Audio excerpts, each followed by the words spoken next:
नमस्कार दोस्तों, आपका स्वागत है हमारे चैनल स्टडी विथ एनएम में।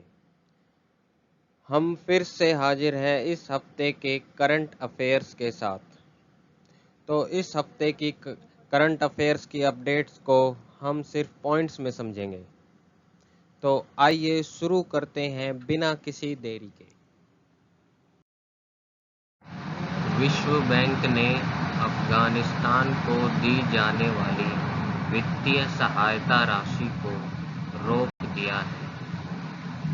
विश्व बैंक द्वारा यह कदम देश में तालिबान के सत्ता संभालने के बाद लिया गया है। अफगानिस्तान में महिलाओं के विकास संभावनाओं पर पड़ने वाले प्रभाव के विषय में विशेष चिंता विश्व बैंक द्वारा प्रकट की गई है।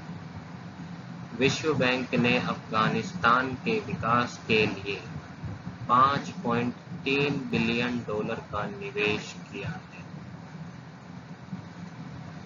भारतीय कृषि अनुसंधान परिषद द्वारा किसानों के लिए राष्ट्रीय खाद्य एवं पोषण अभियान की शुरुआत की गई है। इसका शुभारंभ केंद्रीय कृषि और किसान कल्याण मंत्री श्री नरेश सिंह तोमर द्वारा किया गया। इस योजना का उद्देश्य कृषि तथा किसानों को नई तकनीक से जोड़ना है।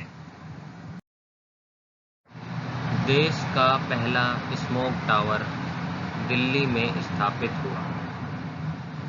इस स्मोक टावर का उद्घाटन दिल्ली के मुख्यमंत्री श्री अरविंद केजरीवाल ने कनॉट प्लेस में बाबा खड़क सिंह मार्ग पर किया है। 24 मीटर ऊंचे टावर के निर्माण में 20 करोड़ की लागत आई है। यह ground of air cleaning system पर कार्य करता है। इसको मिनेसोटा विश्वविद्यालय द्वारा विकसित किया गया है। इंजीनियर्स इंडिया लिमिटेड को मिली उनकी पहली महिला सीएमडी।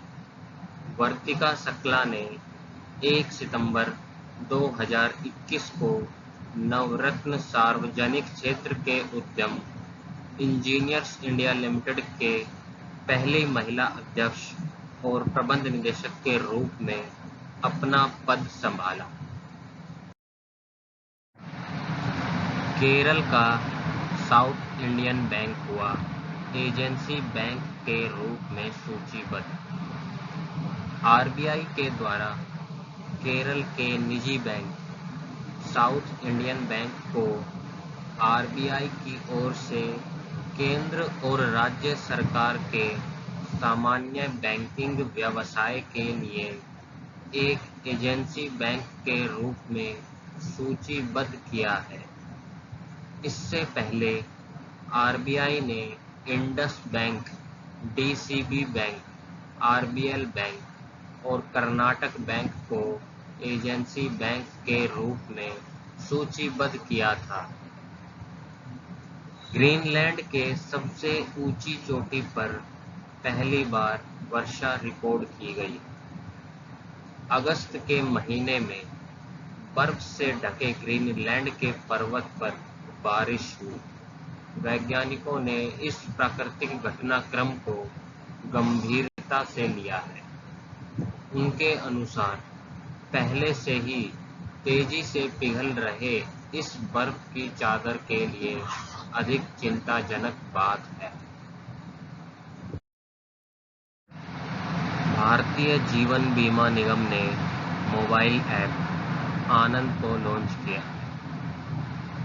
एलआईसी द्वारा लॉन्च किए गए इस मोबाइल ऐप का उद्देश्य एजेंट तथा मध्यस्थ के बीच सुगम व्यवहार स्थापित करना है।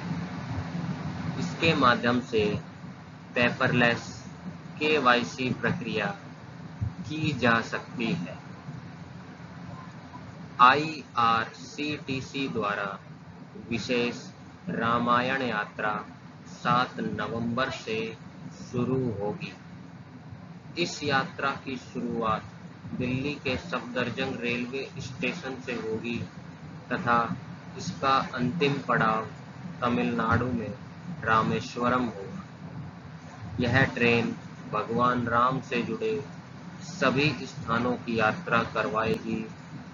राम के जन्मभूमि अयोध्या से शुरू होकर तथा समापन रामेश्वरम में होगा। इस यात्रा का उद्देश्य लोगों के बीच राम के जीवन चरित्र को प्रकाशित करना तथा उनसे जुड़े स्थलों पर पर्यटन का विकास भी है। तो थैंक्स फॉर वॉचिंग दोस्तों। अगले हफ्ते हम फिर हाजिर होंगे सारी अपडेट के साथ। अगर यह वीडियो आपको पसंद आई तो लाइक कीजिए, सब्सक्राइब कीजिए और बेल आइकन को दबाना न भूलें ताकि आपसे कोई भी वीडियो मिस न हो। तो धन्यवाद।